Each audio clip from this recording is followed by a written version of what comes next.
আমি দ্বিতীয় প্যাকেট নেব না। আপনারা কে ওয়াদা দিয়েছেন?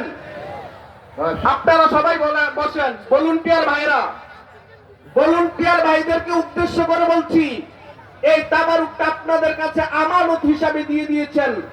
আল্লাহ তাআলা কিয়ামতের ময়দানে আমানতের ব্যাপারে প্রশ্ন করবেন। আপনাদের উপরে বিশাল এক গুরু দায়িত্ব দিয়ে হয়েছে, আপনারা সতর্ক থাকবেন। আপনারা কাউকে পরিচিত বলে 2 প্যাকেট দিবেন না। তাবারুক বিতরণের পরে এই আমানতটাকে কর্তৃপক্ষের কাছে পৌঁছে দিবেন।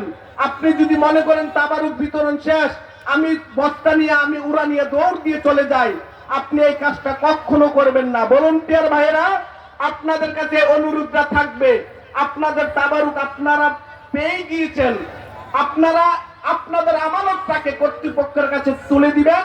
আপনারা যে ওয়াদাটা দিয়েছেন, আমি শেষ করে দিচ্ছি, হাতটা তুলে আল্লাহকে 2টা ওয়াদা দিয়েছেন, এখনো তাবারুক বিতরণ পর্যন্ত উঠবেন না, 2 প্যাকেট ধরবেন না। সবাই হুজুর এক্ষুনি মুনাজাত দিবে, আপনারা আমাদেরকে এই বছর একটু সাহায্য করেন, আপনাদের কাছে ভিক্ষা চাই। আসসালামু আলাইকুম ওয়া রাহমাতুল্লাহি ওয়া বারাকাতুহু।